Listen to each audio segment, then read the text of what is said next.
वजह यह है कि इस्लाम का जो एक नारा बुलंद किया जाए ना, तो वो उससे यह है कि जो काफिर है वो डर जाएगा। अच्छा। क्योंकि ज्यादा से ज्यादा अल्लाह अकबर की ताकत इतनी है कि रोंगटे खड़े हो जाते हैं, क्योंकि उसमें ताकत इतनी है जब तक कुछ भी नहीं ना। फलस्तीन में भी तो नारे लग रहे हैं उधर, लेकिन नारों से कुछ नहीं भाई बनना वहाँ पे। मैं एक बात आपकी बात को यहाँ पे मैं डिनाई करूंगा, मैं गलत कर। पाकिस्तान की जो सेनेट के अंदर अगले दिन सेक्रेटरी जो है, जो ह्यूमन रिसोर्स हैं, उन्होंने ये बताया है कि तकरीबन 50% पाकिस्तानी जो हैं वो यूएई के अंदर क्राइम्स में इन्वॉल्व होते हैं। जितना भी क्राइम होता है 50% पाकिस्तानी होते हैं।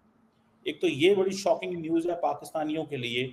और दूसरा देना बनता है, इंडिया तो उनका बहुत बड़ा अलाय है इस खिते में। इंडिया उनको सपोर्ट कर रहा है और कोई इसराइल को और कोई सपोर्ट नहीं कर रहा है, इंडिया सपोर्ट कर रहा है। इसलिए वो तो इंडिया के शुक्रगुजार होंगे कि भाई इंडिया वाला आप हमें सपोर्ट कर। इसके ऊपर मुस्लिम वर्ल्ड गुस्सा भी है, अफसुर्दा भी है, साथ साथ जो है इसराइल की बहुत बड़ी विक्ट्री भी है। आज अगर मैं सही मानों में बोलूं तो फलस्तीन जो है आज सही मानों में यतीम हो गया। इसराइल ने फलस्तीन की टॉप लीडरशिप को आलमोस्ट जो है किनारे लगा दिया है। 48 घंटों के अंदर 2 बड़े ऑपरेशन किए इसराइल के मुसाद ने। नंबर 1 हिजबुल्लाह के चीफ एडवाइजर को और दूसरा जो है हमास के चीफ को, दोनों को गहरी नींद सुला दिया। इसराइल बड़ी स्मार्टली जो है अपने जो टारगेट है उसको ढूंढ, वो होती है जिनके पास वेपन्स होती हैं, आमने सामने 2 आर्मीज खड़ी होती है ना, तो उनके पास वेपन्स होती हैं। अब एक निहत्ता बंदा है, एक बंदे के पास कुछ नहीं है, एक बंदे के पास गन है, वो उसे गन से शूट करेगा।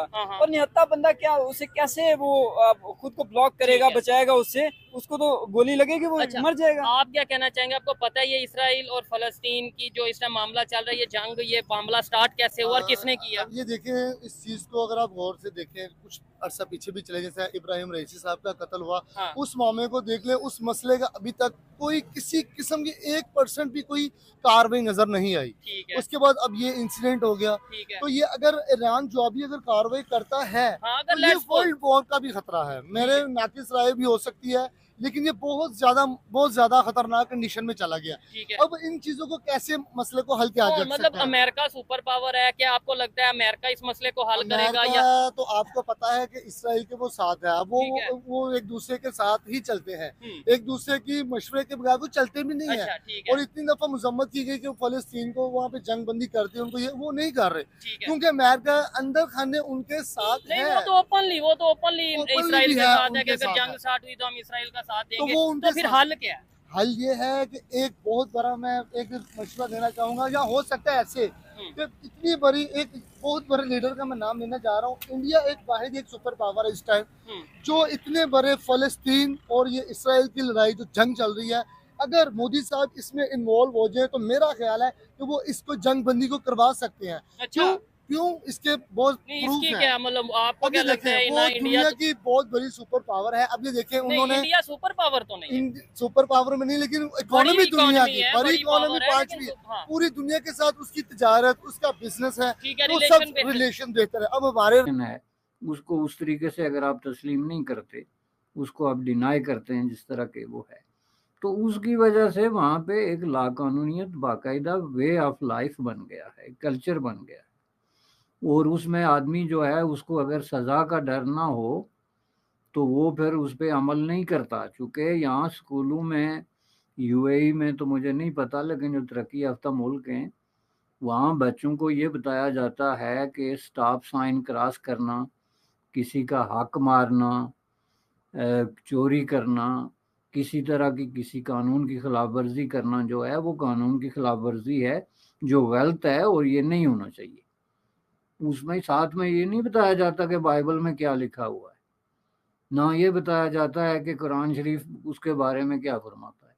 वो अपने तौर पे स्टैंड करता है कि कानून की खिलाफ वर्जी है, पीरियड। उसकी कोई एक्सप्लेनेशन, कोई चीज़ है ही नहीं। और इस पे आप अमल करें, इसलिए नहीं कि आपको अगले जान में जाके सज़ा होगी, बल्कि इस पे आप अमल नहीं करते तो इसके ये कॉन्सिक्वेंसेस हैं। तो उससे फिर शहरी जो हैं, बच्चे, बातौर चाइल्ड जो है, वो सीख लेते हैं कि कानून जो है एक मुकद्दस चीज़ है और इसको जो है वो इस पे अमल करना चाहिए। हमारे यहाँ इसके बरक्स कि जी आप जो है वो ये काम का झूठ बोलेंगे तो आप उस पे 3-4 हदीसें सुना के, एक आध आयत सुना के, तो ये बताया जाएगा कि आपको आखिरत में इसकी सज़ा क्या है। भाई आप आखिरत की बातें इस दुनिया पे इम्प्लीमेंट नहीं कर सकते। आप बच्चे को ये बताएं कि झूठ बोलना इट सेल्फ गलत काम है, ये बाइबल में लिखा हो या ना लिखा हो, कुरान शरीफ में लिखा हो या ना लिखा हो, या आखिरत में जो मैदान मैशर है या जो भी है उसमें इसके क्या कॉन्सिक्वेंसेस हैं, इससे हमें ताल्लुक नहीं है। हम एक सोसाइटी डेवलप कर रहे हैं, तो इस सोसाइटी में झूठ बोलना जो है वो गलत है। यही वजह है कि हमारे यहाँ झूठ इतना प्रिवेल कर रहा है कि एक तरफ आप बच्चे को बताएं कि जी झूठ बोलना जो है इसकी आखिर में सज़ा हो, दूसरी तरफ आप उसी बच्चे को उसी क्लासरूम में या उसी 1.5 मिनट बाद ये बताएं कि अल्लाह ताला हर जुर्म माफ़ कर देता है, आप माफ़ी मांगें। आप क्या समझते हैं दुनिया में सबसे ज़्यादा जो है हाजी पाकिस्तान से क्यों जाते हैं? क्या दुनिया में सबसे ज़्यादा पैसे जो है वो पाकिस्तानी सिटीजन के पास है? उनके पीछे ये कॉन्सेप्ट है कि आप कोई भी गलत काम करके तो जाके हज कर लें तो आप बिल्कुल पाक और साफ हो जाएंगे। तो वो रिश्वत लेके दीगर जो है गैर कानूनी ज़राए, स्मगलिंग, हर तरह का काला काम करके तो उसके बाद भागते हुए हज पे जाते हैं, जगह ही नहीं हज पे जाने की बची। इसी तरीके से जो आदमी मक्के में जाके तो जाहिर है इस तरह की हरकत करता है, उसके दिल में ज़ाहिर है ना खौफ खुदा है ना कानून का खौफ है, क्योंकि कानून भी इतना सख्त है सऊदीया में कि अगर कोई इस तरह की करते हुए बैगिंग पकड़ा जाता है तो उसकी बहुत सख्त सज़ा है। साथ में ये भी बताया जाता है कि आप एक झूठ और फ्रॉड के ज़रिए पहली बात है एक मुक़द्दस मकाम पे जाते हैं तो ज़ाहिर है आपकी जगह तो जहन्नम ही हुई ना, आप जाके वहाँ कुछ भी करें ना करें, लेकिन आपकी इंटेंशन जो है वो फ्रॉड है कि आप मक्के में जा रहे हैं भीख मांग। ऐसे ही है पूरे अमेरिका में हंगामे हुए, इनकलाब आ गया, मतलब इनकलाब आ गया ऐसे ही है। एक काला मरने के बाद ठीक हो जो हालात गया, पैदा हाँ, बिल्कुल ऐसे ही है। और एक रेवोल्यूशन पड़ा हुआ, उनकी स्टॉक मार्केट भी डाउन हो गई, ठीक है, अमेरिका की भी स्टॉक मार्केट कभी डाउन नहीं हुई। अच्छा, कितना मुसलमान मर गया, अच्छा, उनको एहसास हुआ, उनकी गवर्नमेंट को, अमेरिका की गवर्नमेंट को नहीं हुआ। कितने लोगों ने वहाँ पे एहतजाज हुए, रैली हुई, उनकी बात पूरी बात तो सुन ली, अल्लाह के बंदे कितने पसीने से भरे हुए, पसीना साफ कर।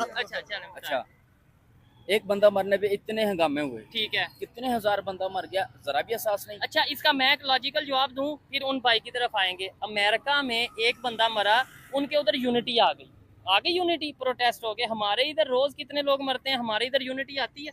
इधर कभी भी नहीं तो फिर यही रीजन है ना, इस तरह के पैदा कर दिए जाए। ठीक है, महंगाई इतनी कर दी गई है। एंडिंग में मैं एक बात कहता हूँ, ठीक है, जो ओपन बात है, आप जितने भी लोग इस चीज पे साथ खड़े होंगे, सबसे पहले किसी चीज को ठीक करने के लिए आप उस चीज के लिए खुद ठीक हैं। अगर आपको सबसे पहले खुद अपने मुल्क को ठीक करें, तो आप में इतनी वर्थ होगी, आपकी बात लोग, आपका पासपोर्ट की वैल्यू, आपकी वैल्यू, लोग आपकी बात सुने, उसके बाद आप आगे चल के कुछ कर सकते हैं। ठीक है, हमारी देखिए खुद को ठीक है। और दूसरी बात, आप वाली बात ही मैं आगे लेके चलूंगा कि आपको पहले जितने इस्लामिक मुल्क जितने भी हम तो आपस में लड़ रहे हैं, आपस में एक यूनिटी के साथ खड़े होंगे तो फिर आपकी अमेरिका और रशिया और बड़े बड़े मुल्क आपकी बात को सुनेंगे। जब आप टूट फूट का शिकार हैं, आप सऊदीया के साथ आपके रिलेशन ठीक नहीं है, आपके ईरान के साथ ठीक नहीं है, आपके साथ साथ जो बॉर्डर्स हैं आपके मामला उनके साथ ठीक नहीं है, तो आप अपने आप को कहाँ पे देखते हैं? मैं बड़ा एक पोलाइट तरीके और बड़ा एक दिल से बात करूंगा, एक साइड पे हम यूनिटी के साथ एक होकर के दिखाएं। एक इस्लामी सरबराही कॉन्फ्रेंस जो भुट्टो साहब ने यहाँ पे करवाई थी, मैं कहता हूँ इस्लाम की कोई साथ मिलकर बैठे हमें दिखाएं तो सही इस्लामी ममालिक क्या कहना चाहते हैं। इतना बड़ा तकरीबन 1.5-2 अरब मुसलमान है, हम इस चीज को इतने बड़े लीडर से 56 मुल्क है, काइंडली एक यूनिटी के साथ नहीं, यूनिटी एक ये चीज नो डाउट मैटर करती है। एक साइड पे मैं अगर बात करूं, पाकिस्तान अफगानिस्तान आपस में रिलेशन बेहतर नहीं, पाकिस्तान ईरान की कुछ टाइम पहले रिलेशन बेहतर नहीं थे, ईरान सऊदी अरेबिया के रिलेशन बेहतर नहीं, सऊदीया की तुर्की की बात करें, और बहुत से ऐसे इस्लामिक कंट्रीज हैं जो आपस में कंफ्लिक्ट है। और दूसरी साइड पे हम कह देते हैं ये यहूदी जो उनसे है ना, ये मुसलमानों के खिलाफ। अब इराक और कुवैत की नहीं बनती। हाँ, अच्छा, अब मेरा वीजा लगने के लिए क्या कुवैत उन्होंने रिजेक्ट कर दिया, 6 दफा वीजा रिजेक्ट किया। उन्होंने कहा कि इंडियन लेकर आओ, हम पाकिस्तानी नहीं लेंगे।